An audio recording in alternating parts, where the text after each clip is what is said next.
YouTube, back with another video. Your boy Eyes and Ears Tactical. Hey man, this is basically a letting you guys know what I'm gonna do for a range prep. So this is what this is. I was curious if you guys do a range prep like the day before you go to a range? Do you lay out a plan, or do you just wake up and just grab a bunch of guns and just head out? But anyway, this is a range prep, man. But let me get this, man. If you want to support the channel, man, buy a patch. My email's in my description, and I'll send it right out to you, man. Yeah. So this video is just basically letting you see what I'm going to take to the range tomorrow. Y'all know I just moved to Louisiana, and the whole shotgun 5.56 things have kind of been an issue, and so we found a place where we're gonna go and shoot. And so I just want to show you what I'm gonna bring. Let's start off with the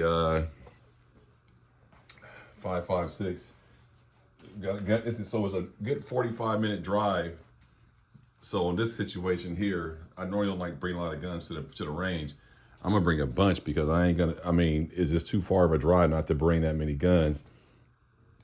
So that's the one I'm gonna bring, is this, my 16-inch DPMS. I took the sling off because I'm not gonna need it. I'm gonna be at the range, and I put the bipod on in case it's a table or something like that, because I kind of need to sight this optic in a little bit better.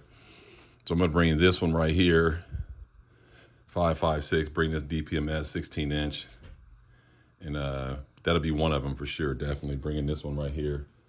Now the next one I'm gonna bring, oddly enough, I won't be bringing the 300 Blackout because I got other plans for that coming in 2025. I'm going to suppress it, and not to mention the ammo is pretty expensive, so I don't really want to shoot it because I'm not going to be really per se shooting it or having it for home defense or anything like that.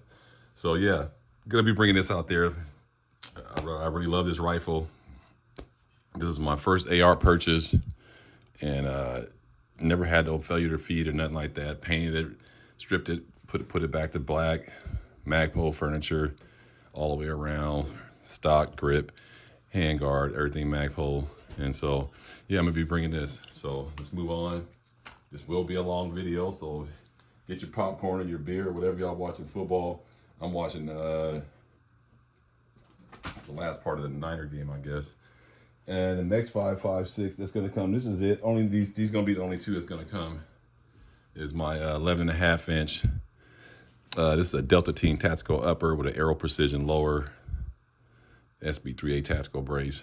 So I'm gonna be bringing this, and oops, just wiped out the whole lights. Hold on one second. Gonna be bringing this. This is gonna be the second 5.56, and yeah, bringing this, and I'm gonna be bringing that tripod too, so I can try to sight in these optics a little bit better, test that thing out, and then we'll have some video too. Me and NOLA Gospel Track's gonna be out there, so that'll be their 5.56, 11.5-inch Delta Team Tactical Upper, Aero Precision Lower. So yep, that'll be the other one. So that's only 5.56 I'm gonna bring. Again, I'm being kind of cheap because I don't want to run a whole bunch of ammo, and that wasn't the primary objective really. 5.56 is just kind of a bonus. The main reason why I'm going out there, for me, I don't know about NOLA Gospel Track, is for the shotguns. Now with those 5.56, I'm gonna be running basically standard ball tip, you know what I'm saying, and 30-round PMags, and I got a couple 20-round PMags that I want to test out too. So that's pretty much it on that. Now the shotguns, for sure, all the shotguns are gonna come. So that's 2 ARs and 3 shotguns. So I'll be bringing these, and YouTube, all these guns are unloaded, no magazines in them, everything's clear. Maverick 88 in the Shockwave format. We'll be bringing this. And this runs all the shells too, 2 3/4, 3-inch, and the mini shells, because I put that Defender Tactical adapter inside of there. So yeah, Maverick 88 will be coming out for sure, definitely. And the other shotgun is going to be coming out. All of them coming out. So basically all of them coming out. And then the Mossberg 590S runs all shells, 2 3/4, 3-inch, and minis. And have to sight this optic in a little bit. Mag pole stock. So that'll be coming out also for sure. Got to bring all the shotguns out. Got to bring them all out. That was the point of this whole trip. And then of course, last but definitely not least, is the shell gobbler. The shell gobbler, the KSG. This will be coming out 15 plus 1, 2 3/4, or 22 minis. That's pretty savage right there. Got the optic. This will definitely be coming out. So you got the 3 shotguns. It's gonna be coming out. And as far as ammo go, I'm gonna be running. I'm gonna bring a bunch of ammo because it's a long drive, so I want to shoot a lot. Probably bring, what was it, 25 round box. This is that Academy ammo. Probably bring 3 boxes of this, or maybe 4, just to make sure. Because if it becomes really, really fun, you want to keep shooting. But if your shoulders start hurting, getting tired, then you know what I'm saying. They're all pretty much, you got a bullpup, you got a standard shotgun stock on that one, and you got the pistol grip. So I want to leave it like that configuration so they all can be a different feel when you're shooting it, so you don't really get burnt out on one way of shooting a shotgun, if that makes any sense. So I'm gonna bring those out, 3 or 4 boxes of that.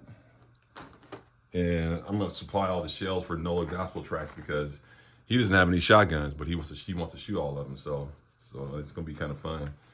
Then I'm gonna bring out shoot a box of these minis, see how just to let them feel the difference.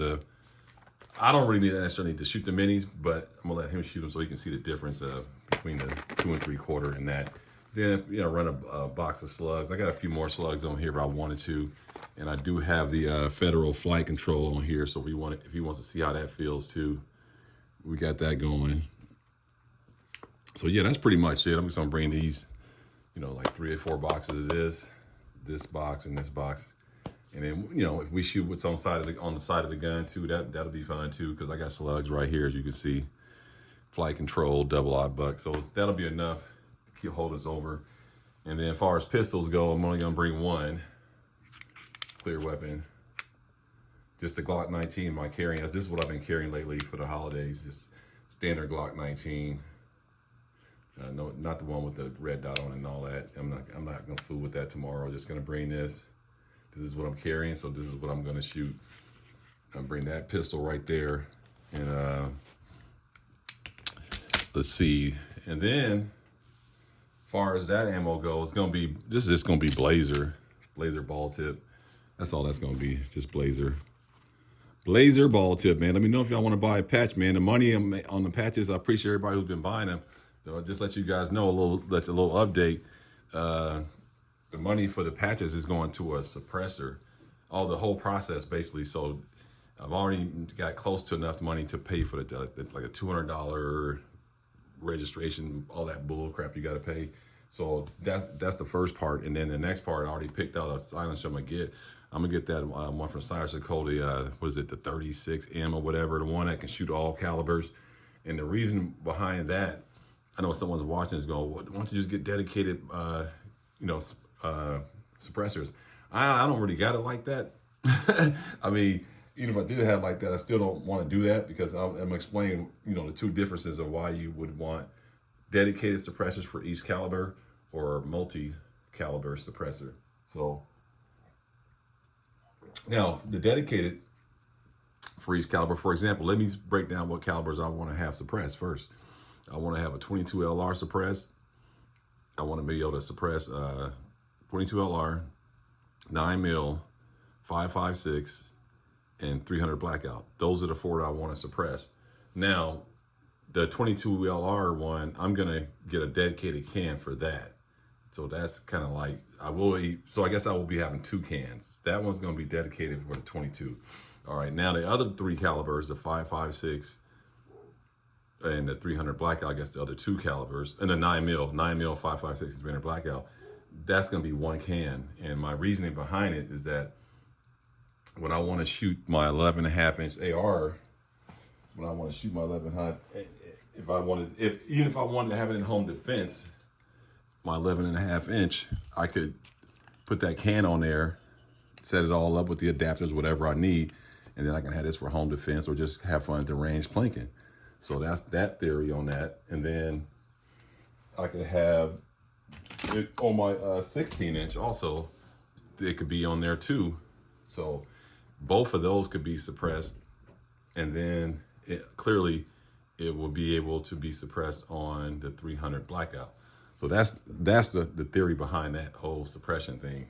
So, and I know somebody's probably watching is gonna say, "Oh man, well you should no, maybe you if you want to buy 4 different suppressors for each different caliber, yeah, I say have at it. And I'm sure that the people who make those cans, they want people like you in the industry, dedicated everything. If you can find something, if you're just a normal air breather that just wake up in the morning and eat leftover pizza and go to work, whatever, and have a piece of toast and spill orange juice on your pants and all that stuff, you probably don't need all that. You just need something that can be versatile to whatever caliber you want to, do that type of suppression with. So don't get caught up in all that. Somebody's watching this like thinking that you got to have all this dedicated stuff.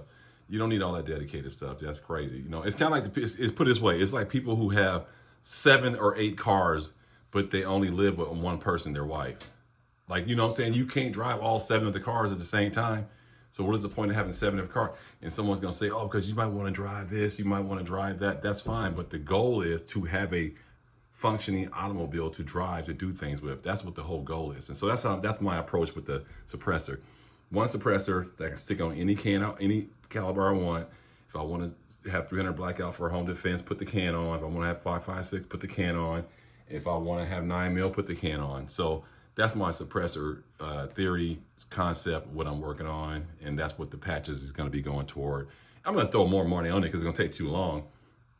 I mean, pretty much I already paid for the registration with my patches, so the next thing I'm going to do is put money away and then stack up and then buy the suppressor, and probably around middle of January, February, hopefully see how it goes. But that's my goal, man. So if you guys are doing that, if that money ain't going to my pocket, my gasoline and food, I got all. I'm spending this money right back into the gun channel. You know what I'm saying?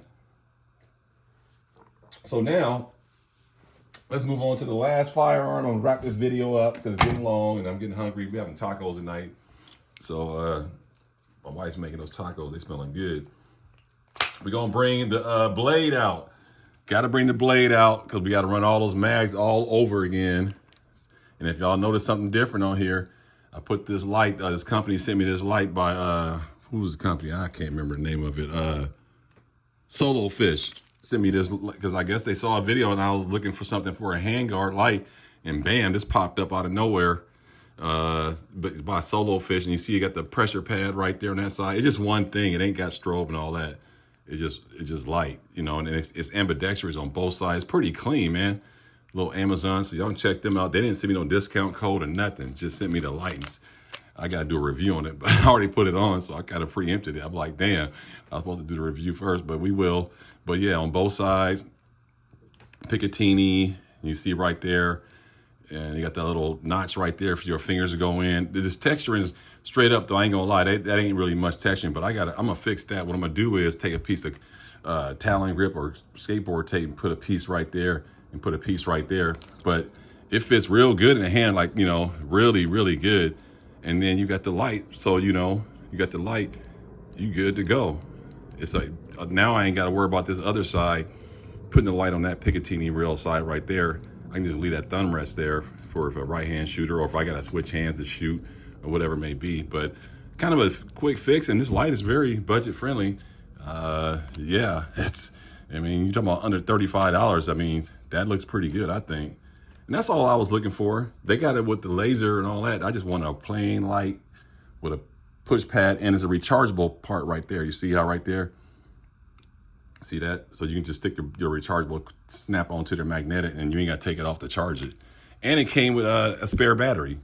So, you know, that's a pretty damn good deal. You know, didn't even pay for it, and they sent that out. They sent that out, and right in the nick of time, because I was going, you know, going out to the range, and I'm like, dang, that was perfect timing right there. So, yeah, man, taking the blade out, and got the little hand stop light right there. I think that's pretty clean. This ain't, like I said, this ain't no texturing on there, but you know, it's good enough. Now you just know where your hand's supposed to be now. At least you got an identifier, muscle memory. You know, if your hand hits that, you're kind of getting close to the barrel. You know, your hand really ain't gonna get up there because your thumb's gonna be here. You know what I'm saying? And it's ambi. So that's pretty sick, man. I kind of like that, man. That's pretty cool. I'm keeping that. That's for damn sure. Now, put some blue Loctite on it. 2 screws come through there. And pretty much good. I think it's like a 1100 lumens or something like that. 1130 lumens. I don't know. It's pretty damn bright though, for sure.